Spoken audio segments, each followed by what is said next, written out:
to the podcast. Welcome to the podcast. I'm James and I'm here with my good friend Kieran. And this is the Comparison Podcast. I said it right. Correct, yes it is. This is episode 2 where we're going to be comparing...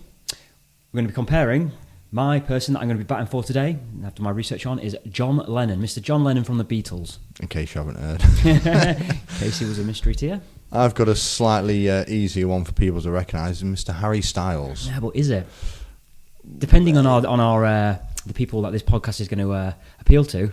I think the correct word is demographic. Demographics, that's the word that I looked to, and I struggled to find it, and you got it. Oh, I always know the posh words. I know the words. I don't know. I know the posh words, me. I don't know their context. I use them wrong all the time. Context? Yeah. Don't know. No, I use the posh words in completely the wrong context all the time. But it makes me sound clever. Yeah. Well, thank you for saving me. Demographics. That's exactly what I meant. So, do you want to start with Lennon, or shall I start with Mr. Styles? I think we should start with John Lennon. Yeah. All right. Let's do that. Full disclosure. Kieran did research John Lennon, but John Lennon is my favourite artist of all time. Yeah, I think this is going to add an interesting dynamic to it. I'm going to come to the table with facts, and I'm just going to get fact-checked all night, I think. Well, I'm excited to see if you know anything that I don't know. See, this is going to sound very patronising there. See if you know anything. Yeah. But that's what was coming. No, that's not right. No, I want to see if I know, if you know anything that I don't already know. Okay. Right, take it from the top. Who is John Lennon for people who don't know? Well, there was a man from Liverpool called John Lennon. Who loved a girl. And we'll just start at the very start, in that sort of black and white world before he did anything. He was born to people in Liverpool, and quite soon he went to go live with his aunt. From what I read from my sources, his aunt reported his mother to the child services, and his mother decides to give the child to the aunt. Yeah. So there must have been a connection there with the aunt straight away. And then after that, his dad wasn't around. His dad was in and out of his life. Yeah. I didn't do too much research on the very start of his life, because I just think John Lennon's life was so full. I don't think this is too interesting. Too much to talk about. He had an upbringing. Yeah, he was brought. It was a troubled upbringing for sure. Yeah. Okay, and at one point, this aunt. So he's probably struggling with separation issues, abandonment issues, and at one point during, I think it was in teenage years, his aunt died in a car crash. Yeah. It was all pretty tragic. Or she was hit by a car, should I say? Yeah. So again, this is probably another theme that we might see later in the podcast, that issues of abandonment, issues of needing connection with somebody. Yeah, I think so. I think that's why he was always falling into certain crowds. You know, he was in the art scene, looking for something. Yeah, and he's in the music, looking for. I think what people say now is looking for your tribe. I think that's the phrase nowadays. Trying to find that connection with the world, where you're meant to be, who are you, where you're supposed to be. Absolutely, yeah. I said absolutely again. I noticed in the first episode I said absolutely a lot. And then I also doubled down and said 100% a lot. Listen, don't do too much self-reflection. Just be yourself. Be who you are. Oh, absolutely. All right, so he's done his childhood years, and they were pretty traumatic. What else have we got? Okay, we're going to the next part, are we? Yeah. We're not going to go to your man yet. Oh, we can go to Harry Styles. Are you going to talk about his childhood a little bit? And then we do a little comparison on them aspects? I mean, I don't know. I was focusing mainly on Harry Styles as the man he is now and since he's been famous. Okay. The only thing I know from pre-fame is that he worked in a bakery. Okay. I'm going to try and compare this. I don't think John did work in a bakery. Did he ever work in a bakery? We'll move on. We've done it. Yeah. We've completed We've done the pre-fame stuff. So, he found music, and we can attribute, from his own words apparently, that he said that without Elvis Presley, there wouldn't be the Beatles. Yeah. So you can say, I mean, Presley was huge, I think, but it's those era-defining people. I mean... Do you think Elvis was the first pop star? I wouldn't know for certain, but he'd be the one that would come to mind Does anyone predate him as what we can define as a pop star? Because I think... Yeah, I mean, who was that? Who was that singer during the war? She died quite recently, didn't she? Vera Lynn? Vera Lynn, that's it. But then... Pop stars, is that pop music? Mm-hmm. Yeah, you know. And I think maybe Elvis... timing, that you think is key in everything. So did Elvis come around at the time when television was becoming popular? Yeah, this is the thing. Yeah. He was the first person. Like shaky legs that galvanised the US nation, the world. I think the best one is when it's Forrest Gump that taught him how to do those legs.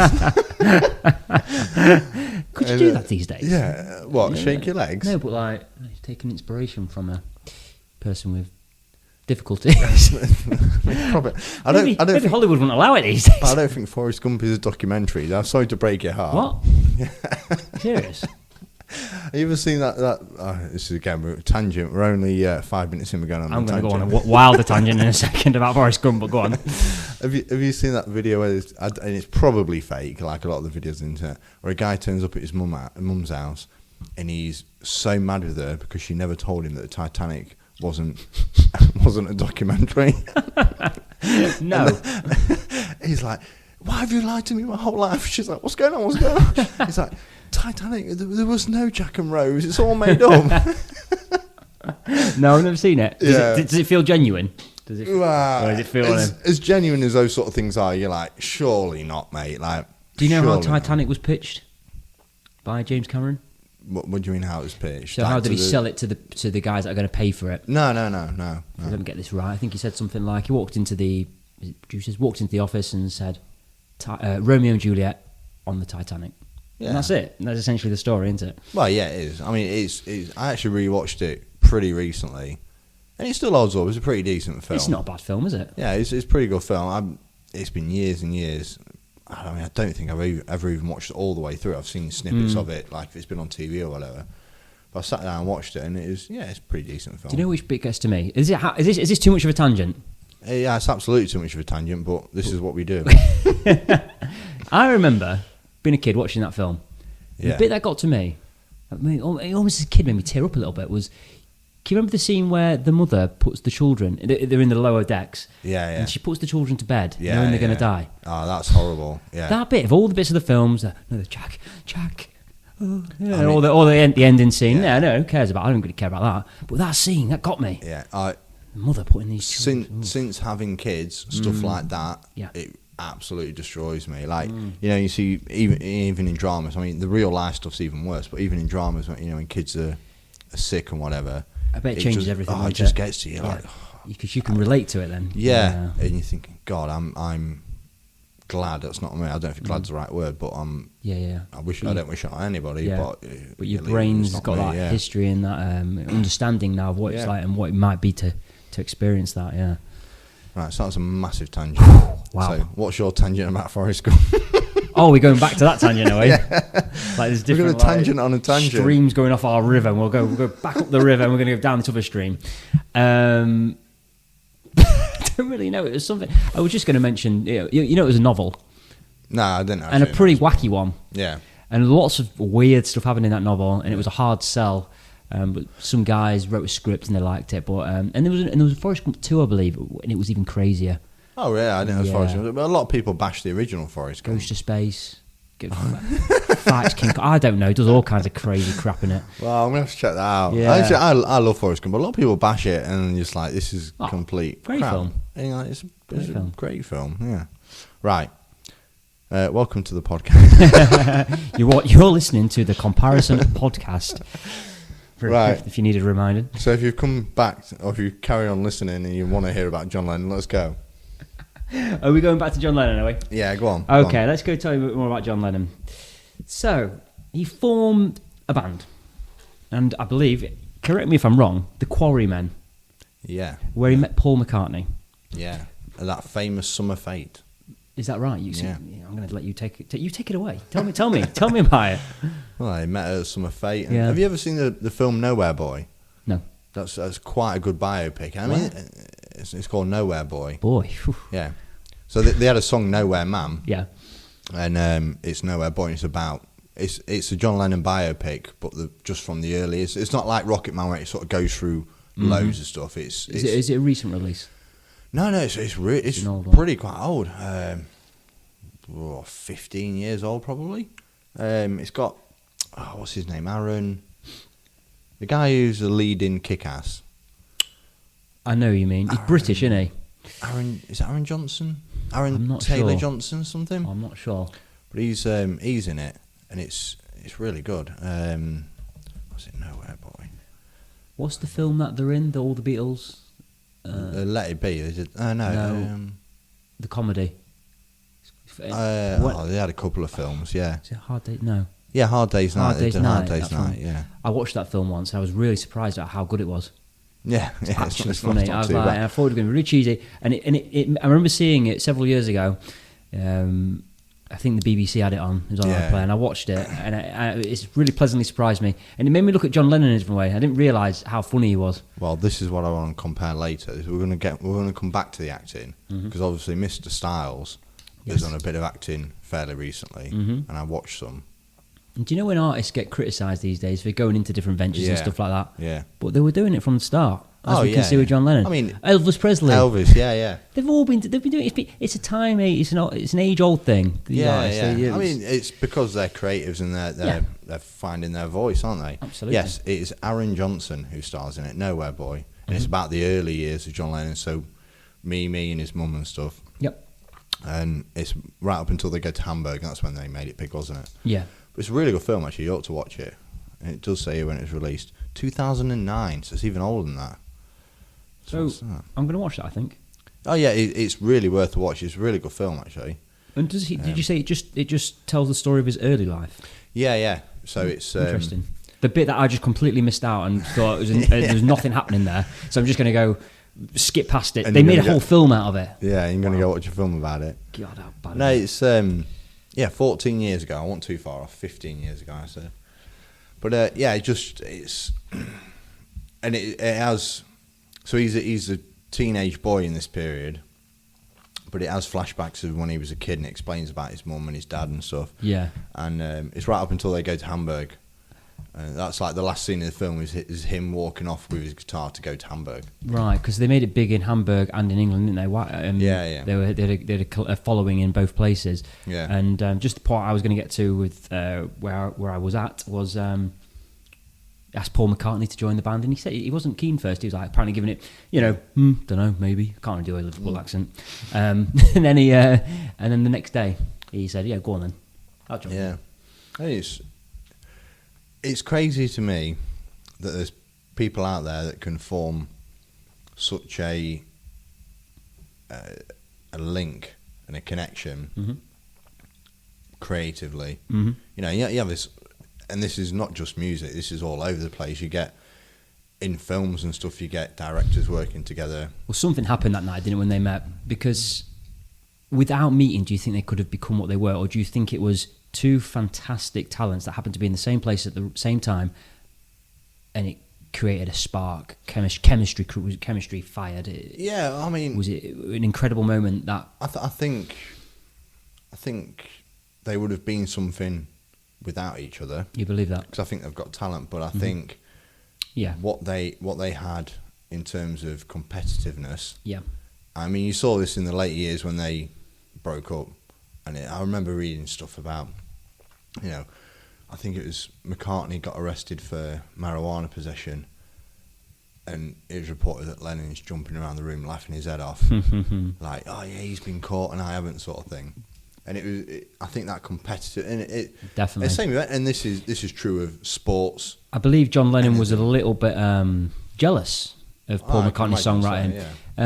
Personally, I like both their songs, to be honest. Yeah. But just a line that I heard while I was doing my research was, I'm going to mess this up because I can't remember the name of the actual song. He says, "Can you name an obscure or one of Paul's more stranger named songs, something like The Walrus?"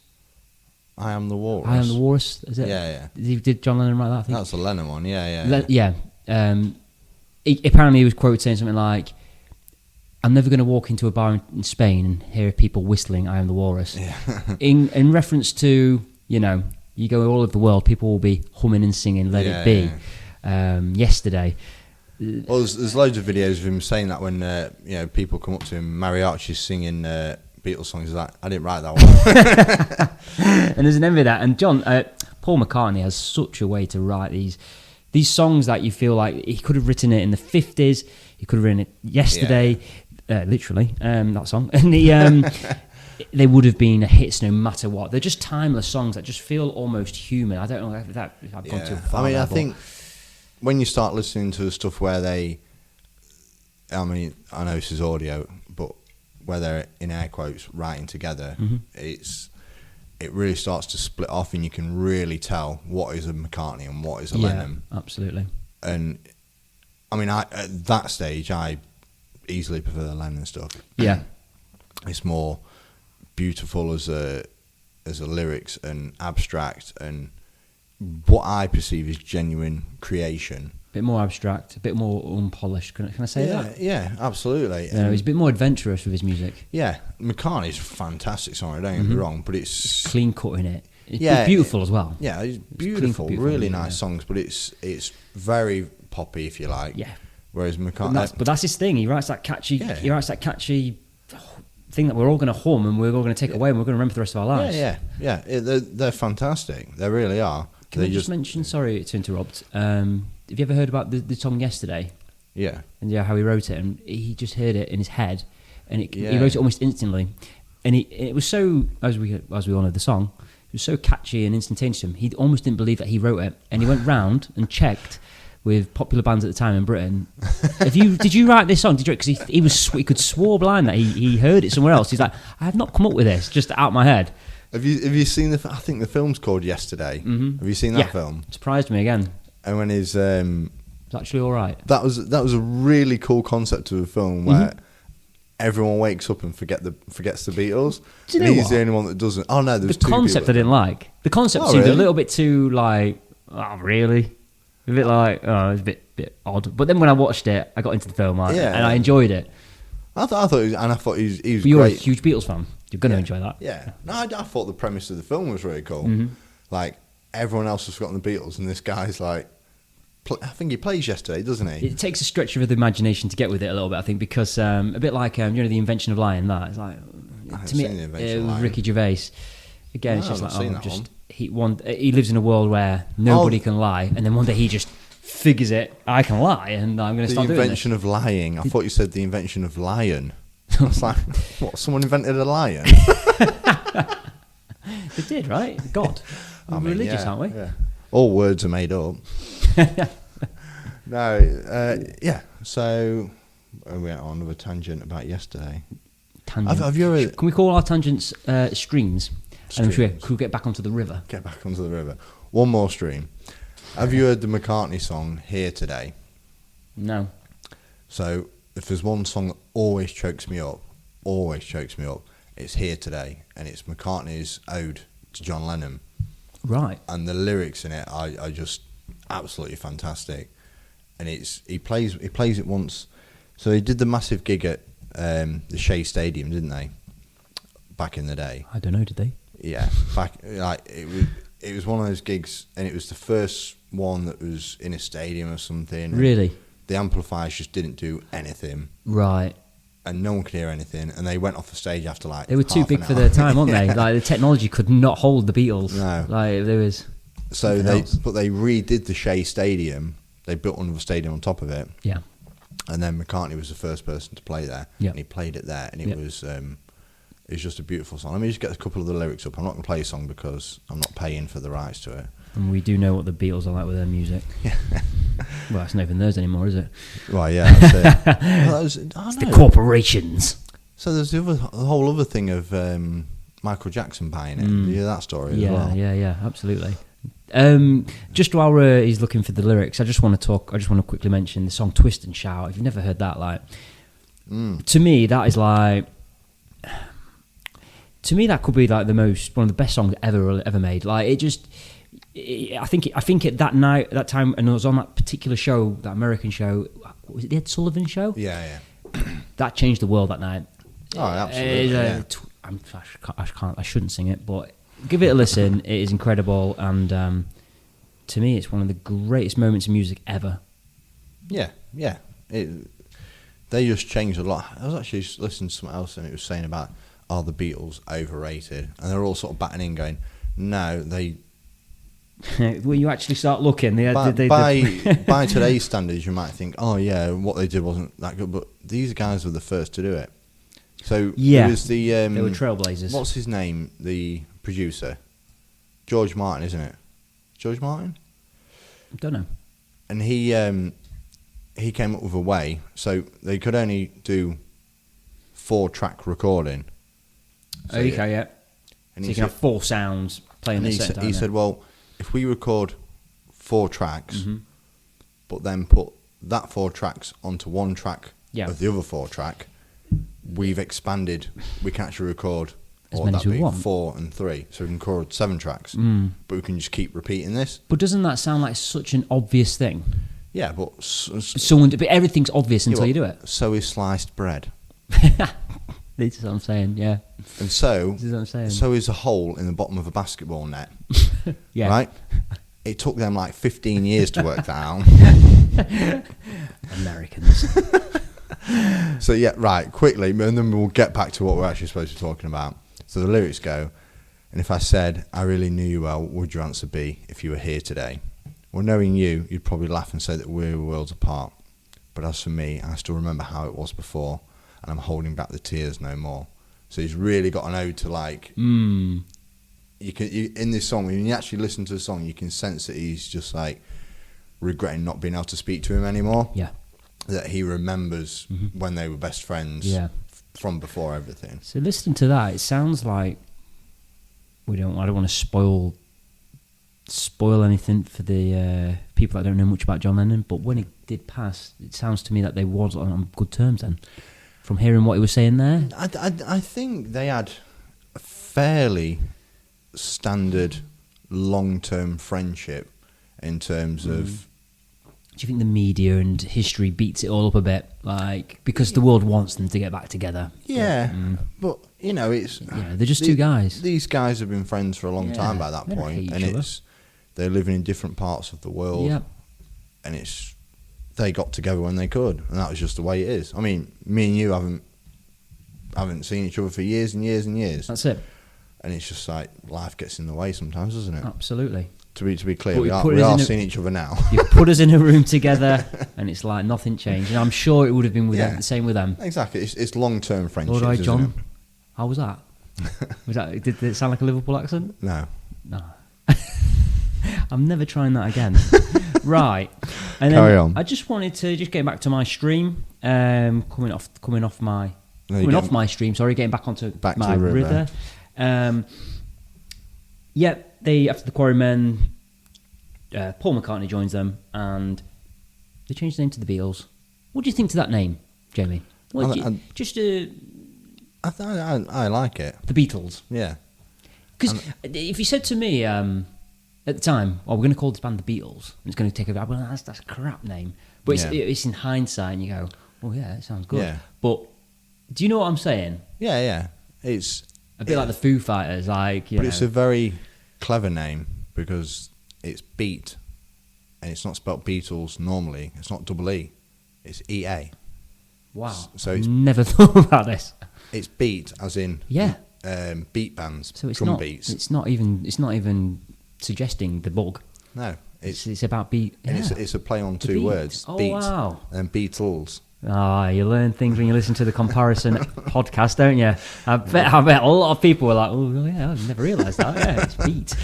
Yeah, I mean, you just, because it reads the same, and it took me a while to even realise it, and you're like, oh yeah, that isn't spelt B-E-E, it's B-E-A, and that's not how you spell the insect. I like that. I do like that. Do you want to go on to a bit of... let's go on to Mr. Styles then. So... Who is he? Who's this Mr. Styles I've never heard of? So he's just a fella. A fella? No, he's... for those of you who don't know, or those of you who do and just want to hear me talk about it, Harry Styles came to fame in the band One Direction. Well, he actually came to fame being formed into the band One Direction on one of those Saturday night entertainment programs. Right. So he failed. Well, not failed. He didn't pass the actual single auditions. And I'm not sure, it's unclear whether it's actually Simon Cowell or the production team basically said, boom, boom, boom, boom, boom. I think there's 5 of them, isn't there? You 5. They didn't have enough groups, essentially. He's like, you guys are pretty good. Let's get you together and get you into the groups. Get you into the groups. You're all pretty looking chaps. Pretty looking chaps. And, you know, they are talented. There's no denying it. Yeah. They just weren't on the level of some of the other people that we never even hear of. Yeah. So they could hold a jingle. They could, you know. So they've gone and formed the band, and they've obviously called it One Direction. I think it's One Direction in the show. Anything interesting to say about this name, One Direction, that I've never contemplated? Anything awe-inspiring? It's actually spelled W-O-N. It's not. That's a made-up fact. Right, okay. Spot the made-up fact. Always fact-check the Comparison podcast. Anything we say, it will not hold up in court. Yeah. Just always check everything. This is for entertainment purposes only. And if you're not entertained, I'm sorry. No, so they obviously so they formed the band, didn't they? And they were on what would it have been at the time? X Factor, wouldn't it? Yeah, I believe it was X Factor. I think that was the one. Yeah, I don't think they won, but I remember seeing a video a few years back, quite a lot of years back actually, and it's basically Simon Cowell saying, "I don't care if you haven't won or not. You're going to be famous. You're the big boys." And he just decided in that moment. Because Simon Cowell can. He probably saw the pound signs. Yeah, absolutely. And obviously they had a meteoric rise to fame. They became very famous, didn't they? I mean... all over the world. All over the world. Very big in America, like, you know, British band and... Around this sort of time, a lot of Brits were taking over, I think. Yes. Did this tie in with Ed Sheeran's time, or was Ed Sheeran after? I think Ed Sheeran was a little after, wasn't it? That would be. It was what, 2010, I think. So it's 13 years ago now. Yeah. British pop stars were taking over the charts. Yeah. You could say again a renaissance of the British invasion, where the Beatles were the first ones in the first wave. There you go. It could have been the second wave of the British invasion. I mean, it's about third or fourth by that time. I think so. I mean, you had the 90s at least with Blur and Oasis and all that Britpop stuff, Pulp as well. Was it called the British invasion? Is that what it was coined, the term for this takeover? I don't know. British, something like that. Maybe. The Americans we'll compare it one time. We'll do a whole podcast about it. Okay. We'll actually check as well. We'll actually do some fucking research. So he's done that. So that's in 2010. So it's not that many years ago. It was 13 years ago now as we're recording. Mm-hmm. So he'd done that as meteoric, and they were all over the place, weren't they? You couldn't move for directioners. So he's done that, and then obviously things start... Is that what they're called? Directioners, yeah. The fans are called Directioners, yeah. Crap name, isn't it? You knew that. No, I didn't. I remember seeing a letter on your side saying... Here he goes. Here he goes. Welcome to the Directioners. Well, some of these guys have got like quite cool names for their followers, aren't they? The Directioners. It's awful. Do I know many? It's Directioners. I think Lady Gaga's is... I'm thinking of Lady Gaga's. What's she's Little Monsters, I think. And that's the only one I couldn't even think of it. But I knew she had an interesting one. Yeah, Little Monsters. I don't know what other people... What are Ed Sheeran's fans called? Red Tops. Teenage girls, I think. I don't know. So he's done that. And obviously those... sold a lot of singles. Mm-hmm. A lot of albums. Yeah. Made a lot of money. Mm-hmm. And I always remember there being talks for many, many years even, Harry's going to go on his own. Yeah, Harry's going to do this was, thing. wasn't it? But he wasn't the first one to leave, though, was he? I can't remember who the first one was that left. Was it Zayn, I think? Zayn. That rings a bell. I can picture him. Yeah. I remember hearing reports at the time. Do you think it was like, you got to get it, you know, his agent, Harry's going to go. You go first. Yeah. It looks good. You get in there first. I think it's quite possible. I mean, that's conjecture. And it's quite possible. That's what his agent was saying. Mm-hmm. But actually, from what I was reading, Harry was like in it till the end. He's like, no, boys, we've got to stay together. Because I think was he like shining more than the rest, and people sort of the directioners wanted him to go on his own. Yeah, but this is what I think. What is it about Harry Styles that he had that the others didn't have, if anything? Well, yeah, I don't know. But there was something that made him. He was more popular, wasn't he? Yeah. I would say so, and it was always. And was it with the girls? The girls liked him more. It's almost Harry Styles and the One Direction. But because from what I've seen, he doesn't seem like the most charismatic of men to me. I don't know. Like, but he has this sort of, some people just have that X factor that he came from. Well, yeah. He doesn't have to say much, but he's got something about him. Yeah, that for intrigues sure. people. And you do see this a few times with famous people. You think, really? And sometimes say little. Yeah, Saying little actually, like, it says more. Yeah, just something I've gone completely wrong in my life. I say too much and just make myself seem less. So he eventually does go solo, and his debut album does all right. It does all right. Are you underselling this? So this is in 2017. Yeah, 2017. Yeah, I thought this was. I thought it'd been a bit earlier. I thought it was a bit further ago until actually. I mean, I remember listening to the album. I quite like his music. Did you listen to it? But you you're a music man, aren't you? And I like that. I like the fact that you can be listening to John Lennon's back catalogue at one moment, and you can be listening to Harry Styles in the charts. And you listened to it at the time, did you? Yeah. I remember that the single was "Sign of the Times." That song. It's the sign of the times. I like that song. Yeah. I don't think I know any. I think I know one more of his songs, but that song, it's a good song. I mean, I couldn't tell you any more songs off the album now. Did he write any of these songs? Do we think? God knows. Had a little input. Possibly. Yeah, I like that bit. Yeah, what if we just do this bit? Yeah, but someone's come in with the backbone, haven't they? The whole thing, and he's added a little bit in, and they've put his name on it. Well, I don't know. That's the way it goes. God, that's the way the music industry works. Judgmental. If you're listening, Harry, if you did write all the songs, just let us know. Drop a comment. Yeah. So we're up to Harry's debut album. He's got into the top 10 best-selling album of the year. Top 10? Of the year. Of the year, yeah. It went straight to number 1. Yeah, I would imagine so, yeah. Yeah. Top of the year, yeah. I think he's done pretty well with that. Where are we at with Lennon then? So we're up to Harry's debut album here. Okay. I've been talking for a while. I need to have a drink. Good idea. So, Mr. John Lennon. Let's get on to a controversy that happened with John Lennon. He's made it pretty big by this moment. They've released a Twist and Shout, as I was talking about earlier. They've taken over the world. People are screaming for them. The girls are screaming for them. But then he went a little bit wrong.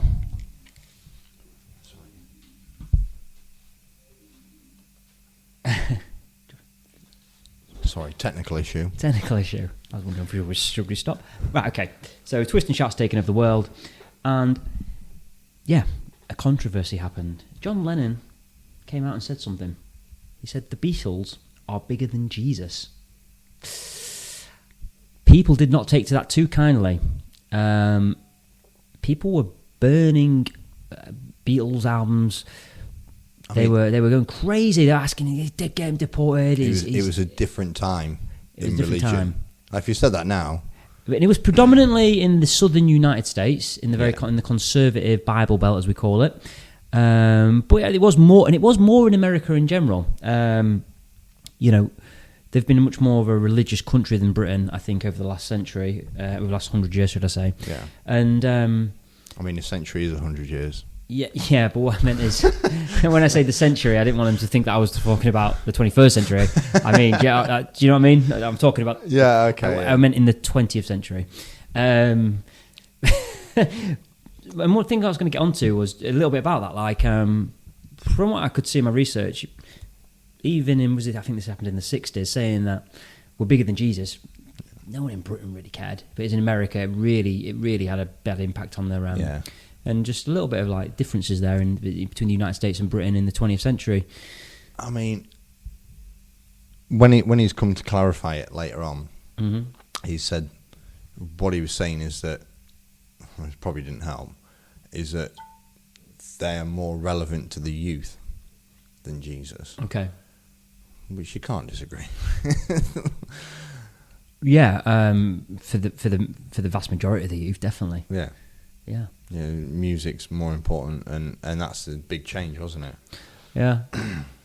I think people were a lot more liberal in Britain. I think he was British, and I think we were a lot more. At the time, was a lot more, less traditional, less conservative than a lot of Americans at the time.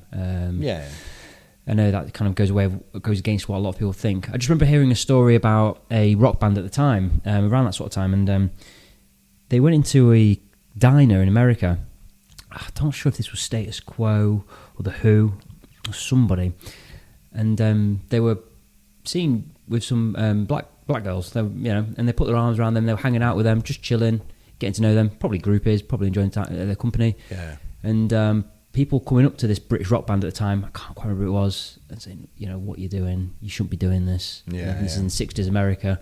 And it just a little bit of I just thought it was an interesting point that I think he fell into the trap of saying something that would have been okay in Britain, but not okay in the United States. And even though these two countries are very closely aligned, and especially in the 21st century, very closely aligned, culturally and stuff like that, but there was a little bit of difference there. There's a little bit of didn't quite meet up on the same level. He was trying to find the line, and he went past the line. Caused a lot John Lennon, of burning. Controversial man, isn't he? Witty, controversial. Always want to be. I mean, to arc back onto the comparison here of Lennon and Styles, he would. I think in the 60s now, I think Harry Styles would be considered quite controversial. Do you? Well, he's really speaking out, and rightly so, towards LGBTQ plus people. He's massively supportive of that sort of thing. Mm-hmm. And I know this, and one of Styles' inspiration is actually Bowie, which comes a bit later in the 60s, but he's 70s, 80s, I think, Bowie, isn't he? And you see him going around in some quite unique clothing compared to what a traditional pop star would wear. I mean, in the 70s it was different, but what you see the likes of Ed Sheeran wearing now, Styles wears a lot different stuff to that. It's very flamboyant. Yeah. So I think if that you set that back and into the 60s, I think that would have been controversial. I don't think it would have been wrong. Yeah. But I think it would have been quite controversial, which arcs back to... My only pushback to that is that actually being very pro-LGBTQ and all these other things, which is absolutely fine, is actually with the status quo of today. He's actually very unrebellious. If you used to say anything against these things, would be considered rebellious. No, but what I'm saying is... For me, it's actually fitting into today's agenda. No, what I'm saying is if you take him now and plop him in 1964... Okay, yeah, with his philosophies that he has now, yeah. Which probably would be with most people, though, by today's standards, do you know what I mean? Yeah, potentially, yeah. So, yeah. But I remember seeing some of his fashion dresses, actually, quite recently, thinking, it's crazy and stuff like that. And maybe I was saying to certain friends, like, wow, what's he doing? I mean, I don't want to sound like some crazy old... Yeah. Like, but, it's like, wow, but then someone said, look what David Bowie was wearing around in these times. You know what I mean? Like, he's not the first one to do it. Again, we was talking about this again, weren't we? Yeah. It's all been done before. Yeah, it has all been done before. And I think, props to him. He's confident enough, and rightly so, to sort of rock it off. And when you want to go and see someone live or anything like that, you want a show. And that all comes part of it. There's a million singers out there better than Harry Styles. 100%. Absolutely. No doubt about it. Absolutely. I can't remember, is it? I think it was Robbie Williams said the same thing. He said, he said, I'm a terrible singer. He said, there's millions of people better than me. Problem is, I can bring a show. Yeah. And I know how to hold people. And it's the same with Styles. I mean, I think he's a pretty decent singer. I'm not saying he's not. What I'm saying is there's millions of people better than him. And I mentioned this earlier in the podcast, didn't I? Just about, what was it? What was it about? I can't quite see it, but for some reason he has something. Yeah. And I can't put my finger on it. As Simon Cowell would call it, the X Factor. And he named his show. This is the thing. And when you actually listen to a lot of famous people or famous singers, not so much now because they're all quite manufactured in my opinion. Oh God, I was listening to Radio 1 the other day by accident. It is the worst. Yeah. They spent an hour and a half worth of links between the songs talking about snoring. I thought that's quite ironic. I'd say you could be listening to that, or you could be listening to the comparison podcast, exactly, and getting so much more money, value for your money. I was just thinking, what are you guys doing? Like, all right, it was a funny little anecdote about snoring. Like, yeah, that's pretty funny. I like that. Oh my God, I woke my girlfriend up snoring. Great. But then banging on for like 3 minutes every 3 minutes. And this is taxpayers' money. Yeah. But that's another string. To be honest, though, it was probably better than the music they'd sort of play on that station these days anyway.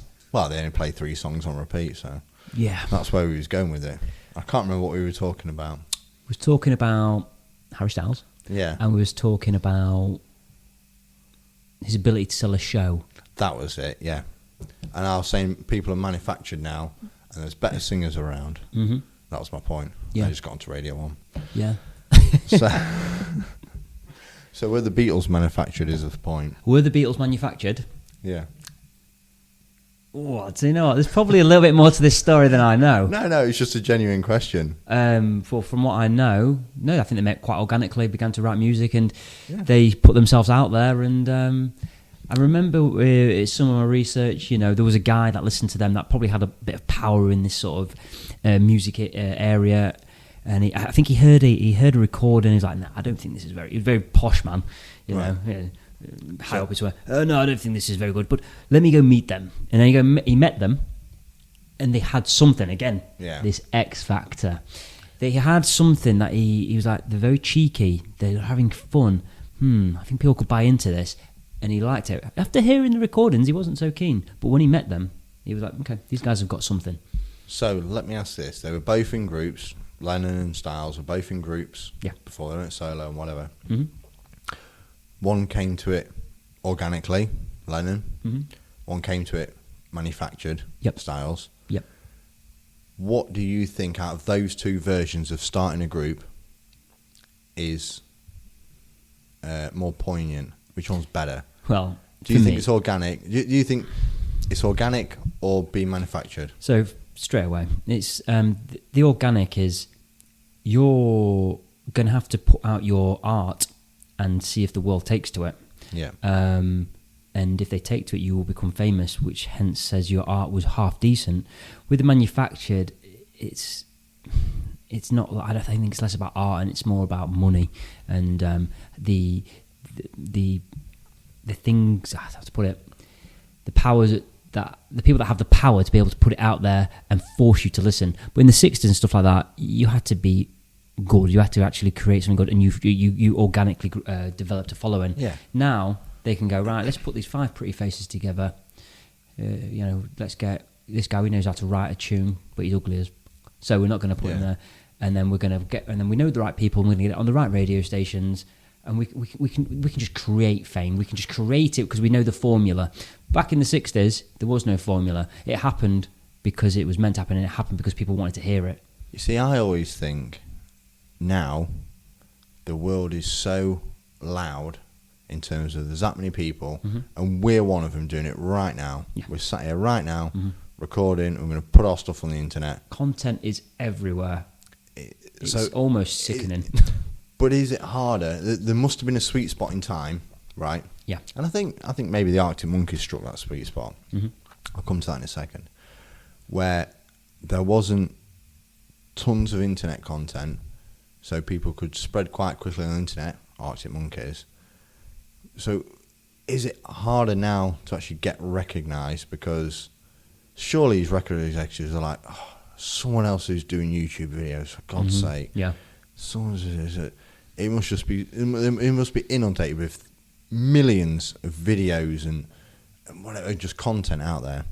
Whereas in the 60s, it was like, okay, if I go down to a couple of pubs in Liverpool or wherever and see 3 bands playing, yeah, they might be rubbish, but I'll see them playing. So what I think is, I think it's actually easier to get spotted today if you've got talent.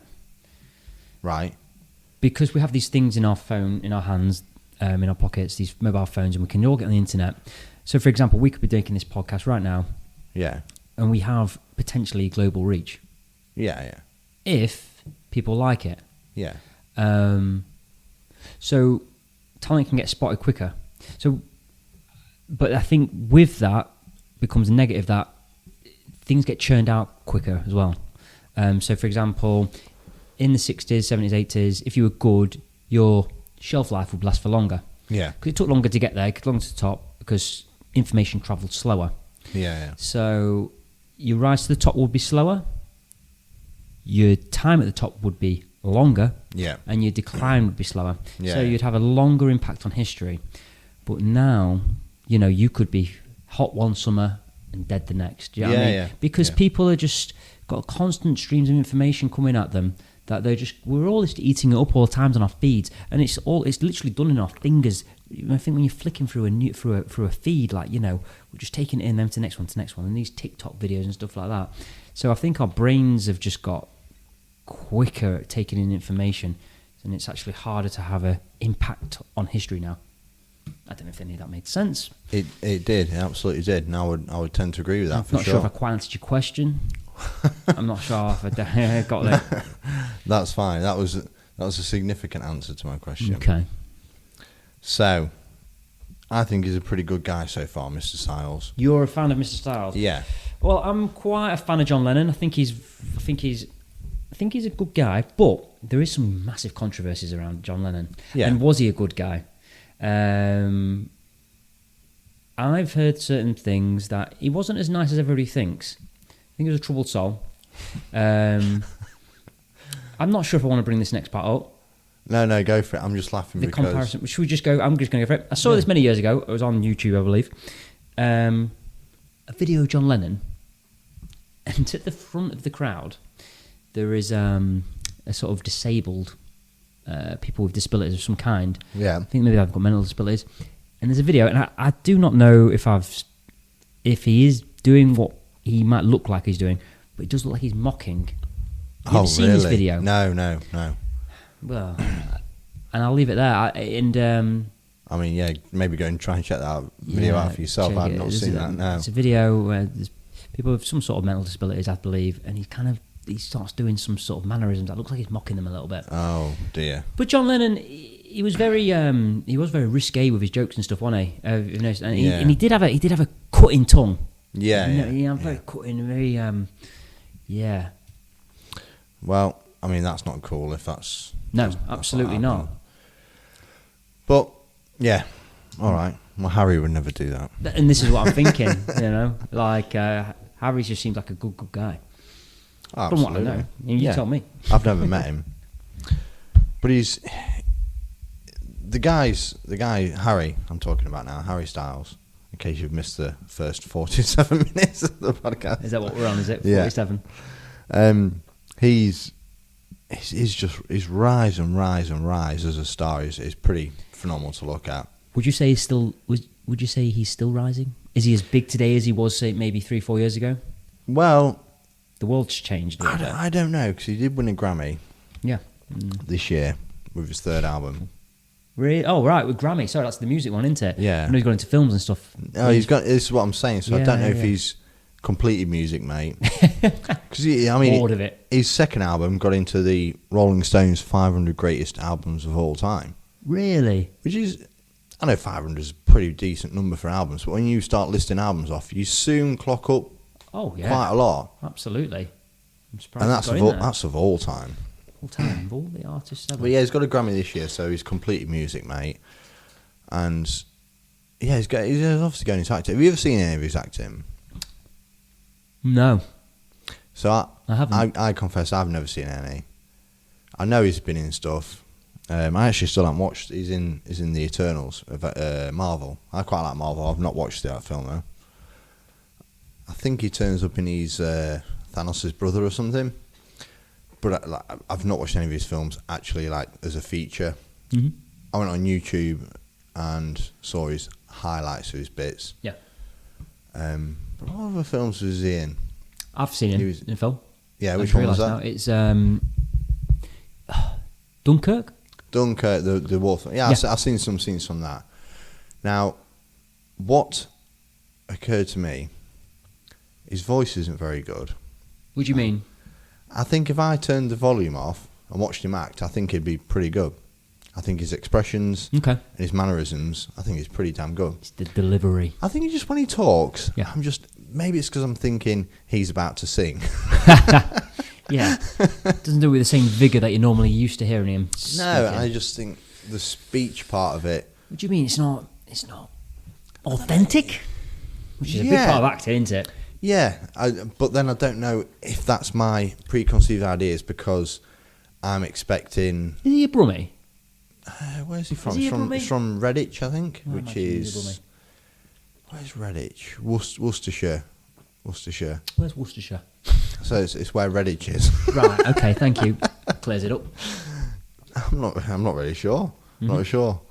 It's in the West Midlands, so yeah, it's Brummie. Okay. Yeah, I thought he had a bit of a Brummie twang to his voice. But I just think he's, I don't know, just the delivery and the speech. But maybe that's my preconceived ideas. Cause I'm expecting him to all of a sudden give a media answer, or so maybe that's my own preconceived ideas. What was this recent film he was in that was very sort of glitzy and Hollywood, and which didn't seem to me like he'd probably be a good candidate for it, but I think it won awards. He's been in a few films, hasn't he? I think it was released last year or this year, and let me just scroll down. There's a thing that happened on the internet where one of the actors in it, I'm not sure if it's him or the other guy, is sort of seen to be spitting at the other one during a award ceremony.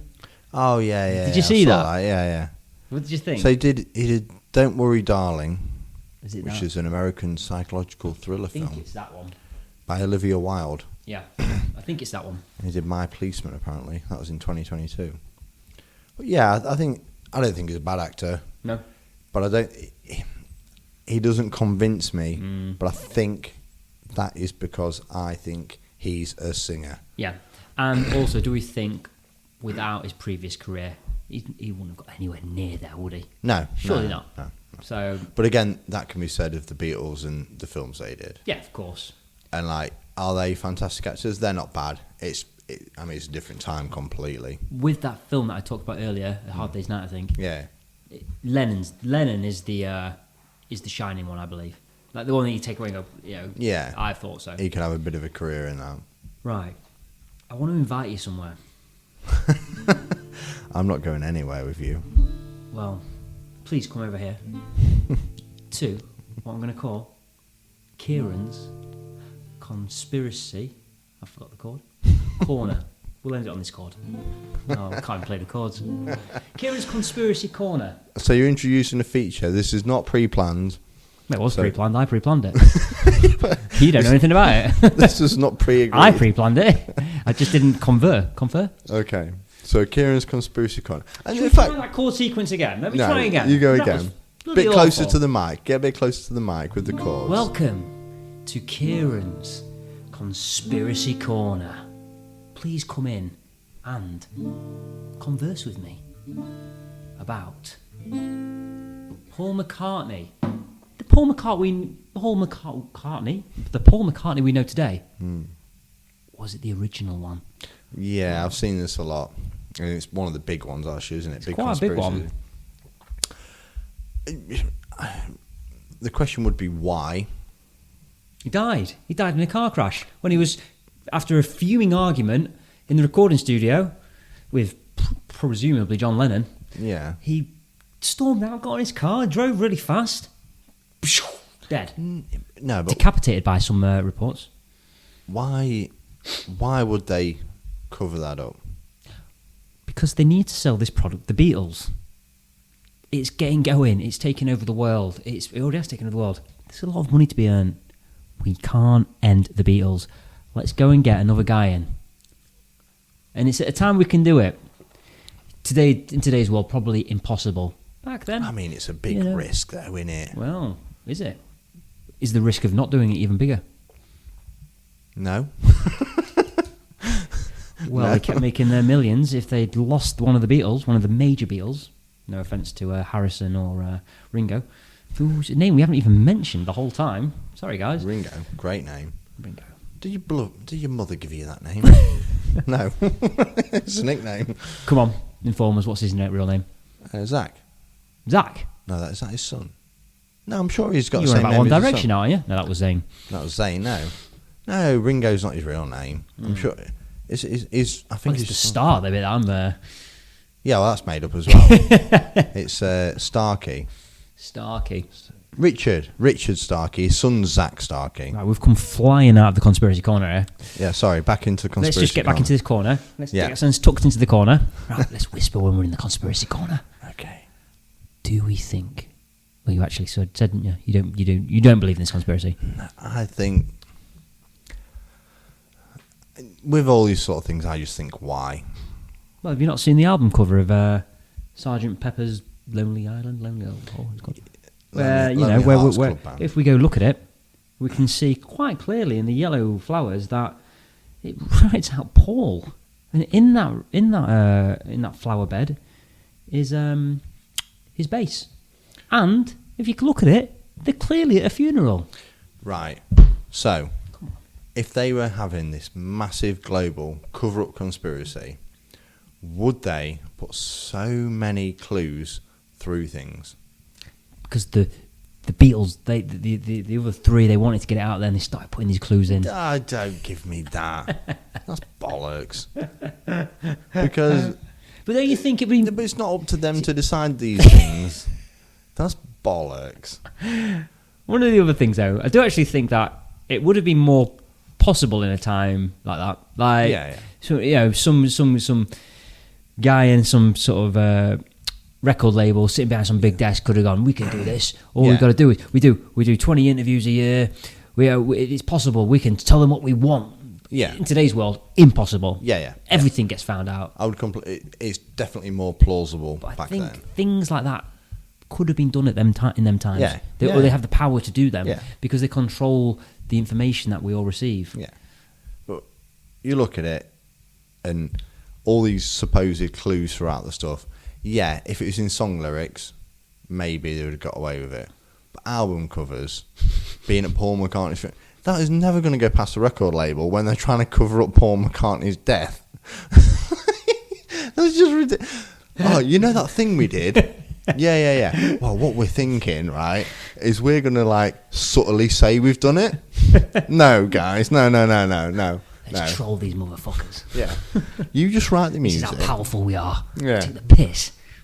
Trolling before trolling was cool. Yeah. So we're just going to take a step out of the conspiracy corner and we're going to conclude that it's absolute bullshit, yeah?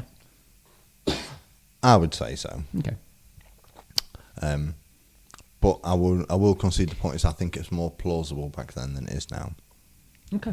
And we're just going to go on to the next step of John Lennon. We might want to get some more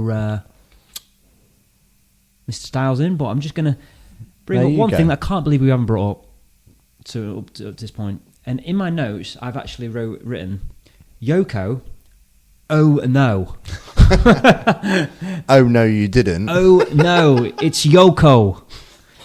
And even a saying has become, oh, it's Yoko. Like, isn't that crazy that became into like popular culture? Like this woman that was deemed so crazy that, you know, to talk about a sort of potential crazy woman, we call her Yoko. I really struggle with this part of the story. I've got my notes, but I want you to take over here. You know plenty about John Lennon. What do you think about Yoko Ono? This is what I'm saying. This is where I struggle with this part of the story. Oh, right. No, not in terms of... an emotional way. Yeah. No, I'm talking emotional way. Not that I struggle that I don't know. Oh, you don't know? Okay. Yeah. Cool. And I struggle with it because we all need people around us to unlock our potential. Absolutely.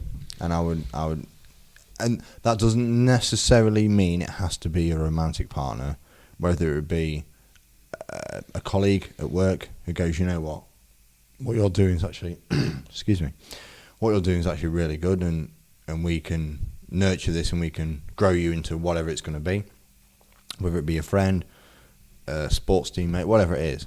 Just so happened that John's particular one was Yoko, and I really like what you've just said there, because I think sometimes, and I think we're all probably, anyone listening, we're all potentially capable of this, is we become insular and we come into ourselves. But the power of people and the power of the people around us can really transform your life, and sometimes you need to open yourself to the inspiration that they can provide. Yeah. I mean, I struggle personally with knowing if I'm actually doing the right thing. Okay. And you think, okay, yeah, I think I'm doing the right thing. Yeah. And I think I assume to a certain degree everyone sort of gets this, like, is this right? Yeah. A little question mark over it. And some people less than others. Obviously, some people can't leave the house due to anxiety. And Yeah. stuff. But I get this thing like, I think I'm right. Yeah, I'm pretty sure I'm right. Am I right? Do you know what my problem is? It's actually thinking that I'm always right. Yeah. So I always think I'm correct in what I'm doing. Yeah. And I'm not. I'm a human being, and I'm sometimes going down completely wrong avenues and corridors. And this is the problem of being too insular, because you can start just going down, if you're not in touch with friends and stuff like that, and having them people that are keeping you in check, making sure you're okay and keeping you on the right path. Because if you actually speak to people, they will give you good advice.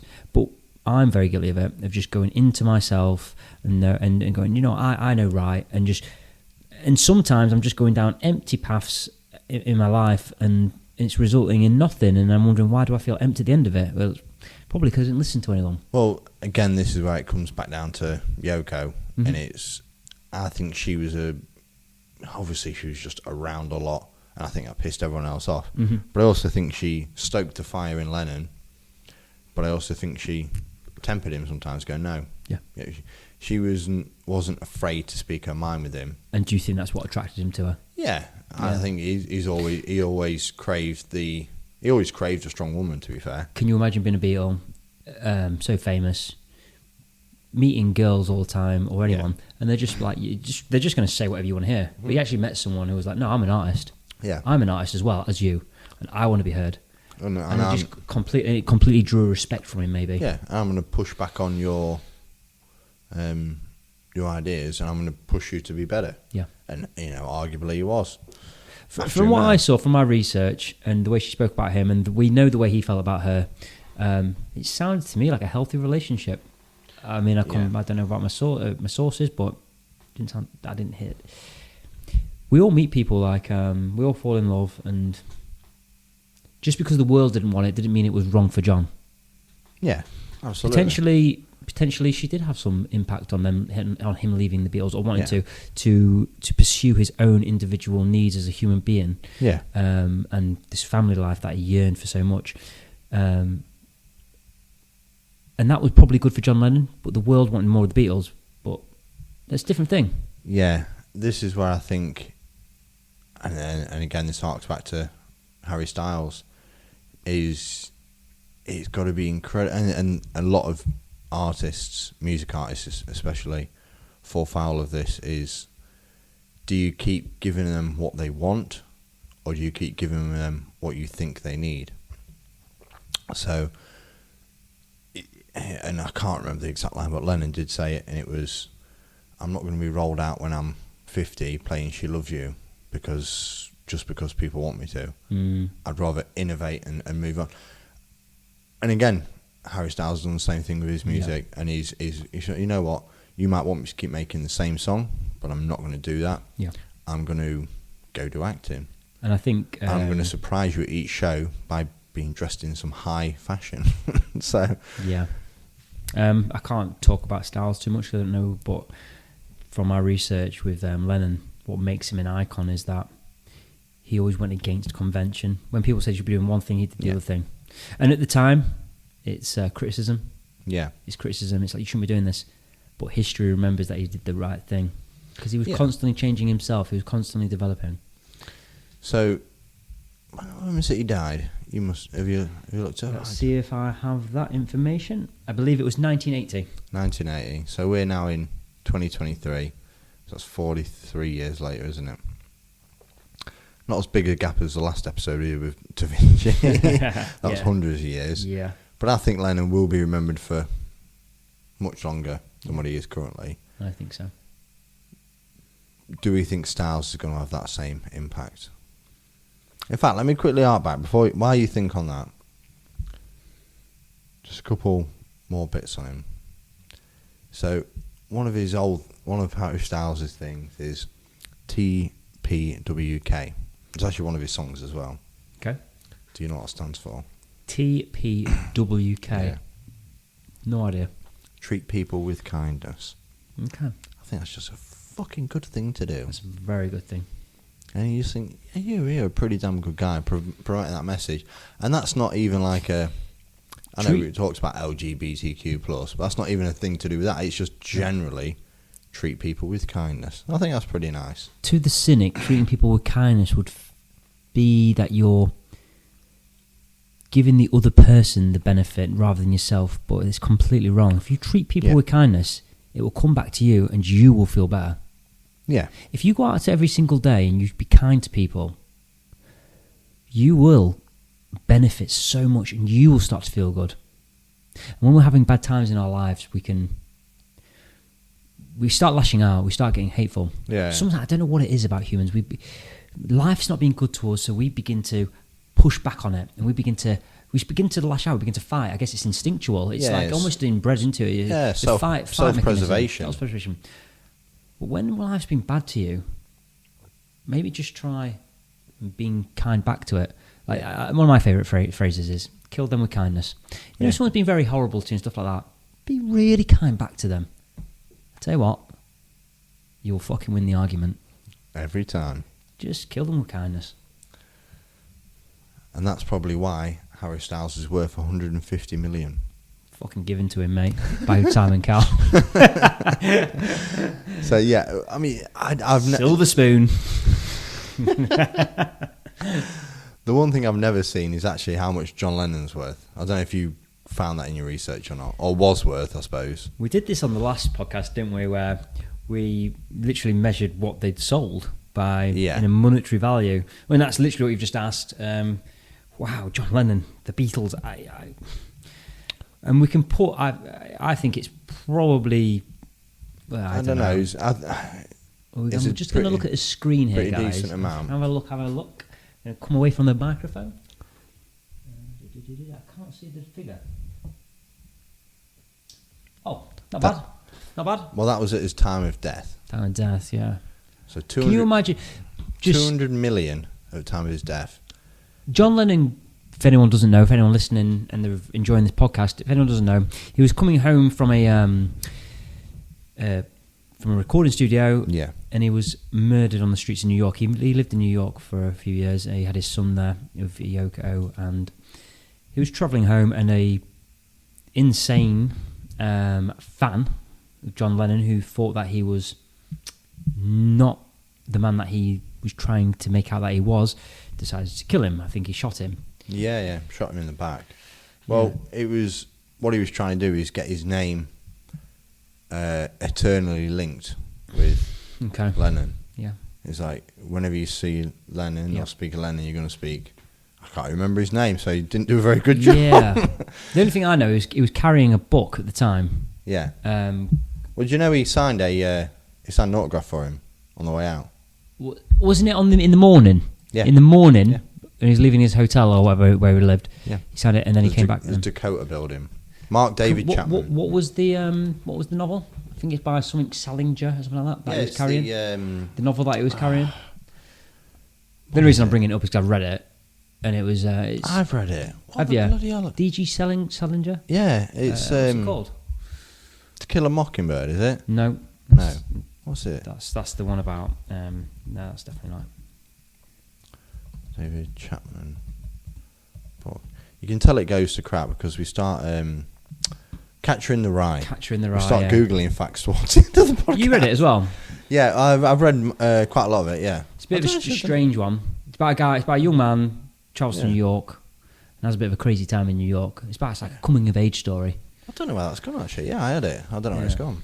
I don't know why I'm talking about that. Just try to myself. I think I'm just trying to make myself look good. I read literature.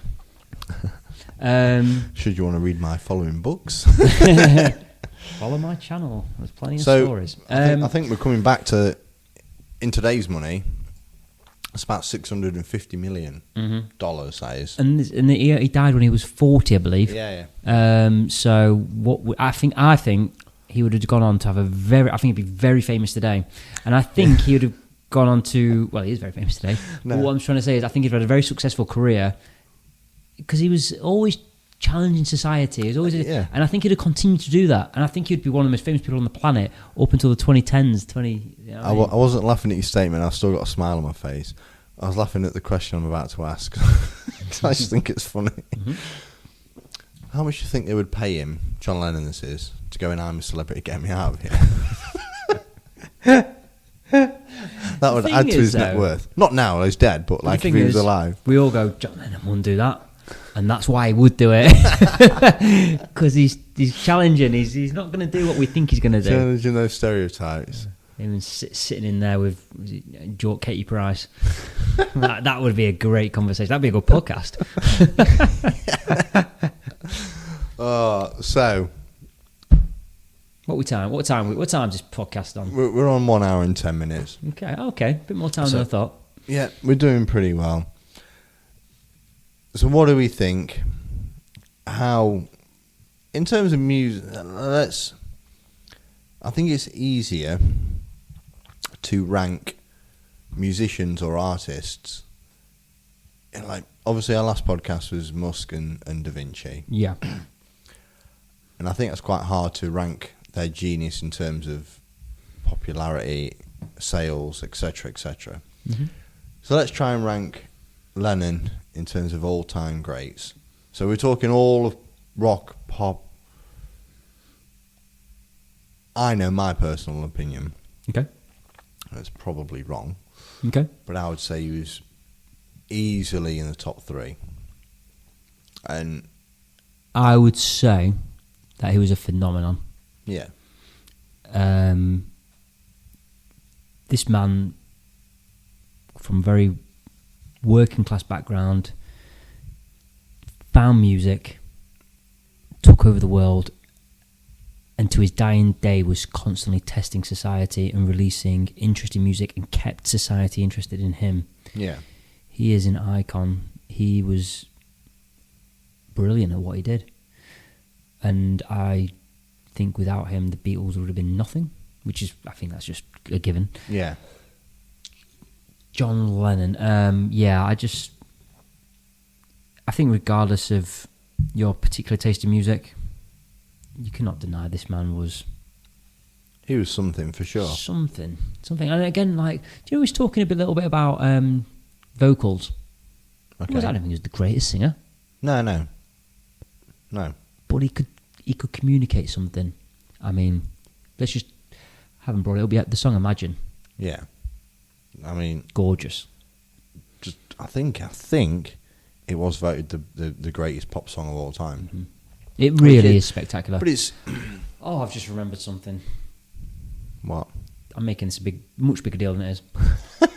My favourite Christmas song is Imagine. That's not a Christmas song. Is War Is Over. Yeah. By John Lennon. I'm not going to pick up that guitar. I was very tempted because I think I know the chord sequence. It's alright, I can cut it out. Shall I go? Go on. Let's do it live. Well, I'm going to complete... Can't remember it. That was the first thing. Nah, but okay. Doesn't matter. But yeah, I love that song. And yeah, the song Imagine, I can't believe we didn't bring it up earlier in the podcast. Yeah. Again, it's the lyric. The melody is pretty good, but the lyrics is called pure poetry. Yeah. Probably maybe the greatest lyrics ever written. Yeah. I mean, this is where... Just throwing it out there. This is where the ability to hold a tune really doesn't matter whatsoever. It's about being able to put across a concept, an idea, and get it into people's brains. It's and this is getting really sort of wanky, but it's being able to feel those words when the artist is singing them. Yeah. And in that song you can. The lyrics alone, when you read them, it's poem, just like you said. It's poetry. But when he's singing it, you can feel every single syllable. You're like, yeah. And again... And to me, I don't know. It's a piano piece. Yeah. Right, so, for example, it just shows another thing to his bow. Another string to the bow. Another string to his bow. Is that the phrase I'm looking for? String to the bow. We all know he's in the Beatles and he plays the lead guitar, I believe. Yeah. But, you know, his most famous song, he's sitting there on the piano. With Yoko Ono. Thank fuck she didn't say anything in it. She's in the video, but she's not screaming. Oh my God, have you heard some of that? Oh yeah, I remember reading an anecdote. Come on, Yoko, we can get you. Take this Liverpool accent. I remember reading an anecdote of they unplugged her microphone. they were doing a gig and someone was like, "Nope, I tell you a point where fame can just become strange, is where, like, I've seen her in the last few years. She was doing. Where did you see her? Tesco's? That's where she should be.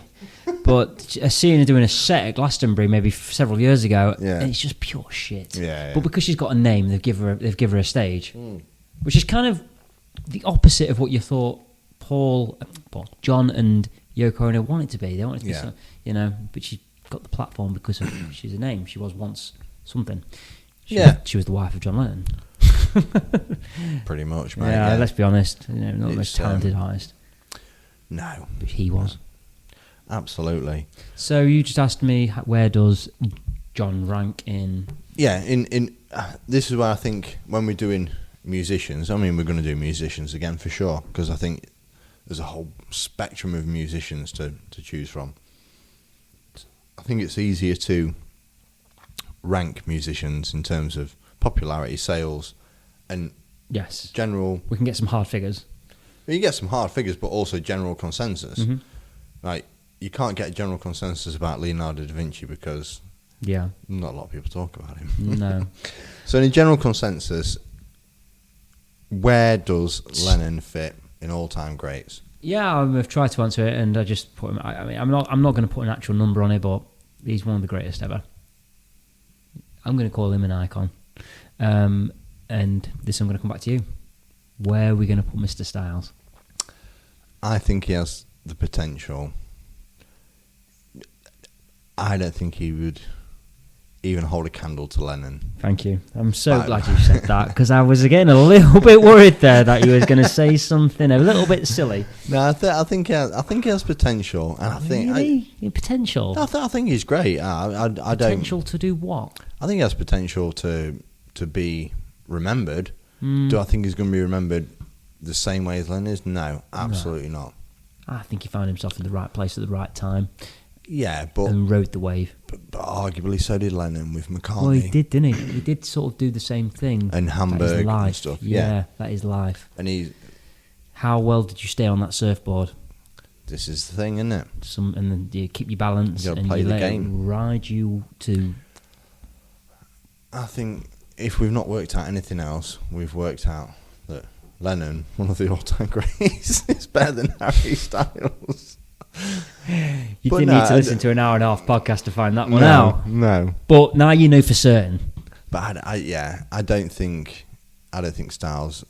I mean, he's got potential to be pretty famous, but do I think he's going to be up there? No. If I was going to say somebody, I think he's reached his limit.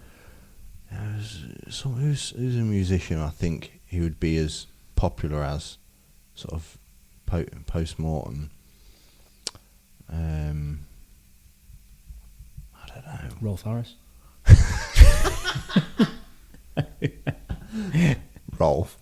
No, no. Freddie Mercury. No, he's nowhere near Freddie. No, come on. I'm just trying to think of come off it, man. I'm just trying to think of front men. He's been reading far too much about Styles. Can't put Styles and Freddie in the same sentence. No, I'm just trying to think of music. I mean, Elton John. No, I think Elton John's much more of an icon and always will be. I think Harry Styles. But then again, did people think that about Elton John when he first? I mean, Harry's only going 13 years, right? How old is Harry Styles? He's 29. He's 29. Yeah. Okay, maybe I'm not giving him a fair shake of the. I mean, this is the concept that I was speaking to you about. Is that do we know that we are in this section of life where we think, Harry Styles is great, is this, is that, is the other. But we don't truly know what he's going to be like in, 40 years, 50 years, 60 years. I tell you what, he's going to have to release one good album. Was that self-censorship? I had to censor it because he's going. I mean, this next album is going to have to be absolutely sensational to get into. For me, to get into anywhere near the heights of John Lennon. Yeah, it's difficult because obviously we weren't around in the 60s, 70s and 80s when Lennon was, or not in the 80s actually, he was only 60s and 70s when he was famous. So we can't say, oh yeah, you know what, we all thought he was something special. Yeah. This is what gets me about this podcast, and this is why I wanted to do it, is try and explore that. Yeah. And be... Well, what's interesting is this. We wasn't in John Lennon's time. No. But we're sitting there talking to him. Yeah. And we're talking about him. And we're talking about him as if he's some absolute demigod. Well, do you know what I mean? In the music yeah. sense. But there's another thing. And we saw Harry Styles. I mean, we saw his creation. We saw him become what he is. But is there a sort of a rose-tinted glasses thing where, because we didn't live in that time, we look back at history and we go, wow. Yeah. People who actually lived through it went, yeah, John Lennon's all right. He's not bad, but you know what I mean. But he's just a pop star. A couple of times down the pub. Yeah, but then because we're sitting here and we heard the stories of him, we've watched the documentaries. We sort of look back with this sort of this nostalgia that was like almost a yearning for that we never had, and was like, wow. Back then they were great. Are we guilty of doing that a little bit? Well, and overhyping him. I tell you what, that's what always actually sort of pulled me in with the Beatles and with John Lennon. Was the fact the story was done. Yeah, you could learn. John Lennon, he lived, he had his story, and he's dead. And it was like it was reading a book. You know, when you're reading about his life. Yeah. You're not reading a book that's only halfway finished. Yeah. And it's, okay, this guy achieved this in his life. Because we know the whole story, do you think we can romanticise it? Yeah, 100%. Because you're not waiting for the next thing from him. And we can never have it, so we romanticise it because we're like, oh, I wish I was born then. I wish I was around them times. And it almost, I mean, we was talking about, obviously, art in the last one, and it almost makes it that what he's achieved is more rare almost because there isn't going to be any more. Yeah. I mean, there's a lot of posthumous songs coming out. I mean, Tupac did one with Elton John, didn't he? It was posthumous, and who else did another one? One of the Rolling Stones recent ones has got the drummer who passed away. He's on the song as well. Really? Yeah. Oh, this is a whole Pandora's box. It's a very dangerous thing. I heard that band. No, what I mean, and what I'm saying is, the conversation. Yeah. You know, it's going to happen. AI is going to do things. It's going to change everything. You can't AI this. We can get philosophical. No, this is, or is this all AI? You can stick your AI up your ass. See what he did there? Bands. If you've made it this far, thank you for staying around. The code word for the competition is bants. There's no competition. We're in a league of our own. Don't know if that's a good thing. Yeah. We didn't say it was a good league, it's the bottom league. Special league. Well done, guys. Well done. You get a little piece of paper for saying you turned up. I don't know where this has gone. This has gone off the rails. I can't. We've gone off the stream. So I've lost my paddle, and I cannot get back on the river. I think we're both in agreement. John Lennon, who's one of the all-time icons, is better than Harry Styles, who's a little upstart. I don't think Harry Styles is going to be remembered in 10 years. I mean, yeah, people will remember him in 10 years, but I don't think history's going to talk about him. No, not in the same way Lennon does. Potentially because of this, because I was talking because of our podcast.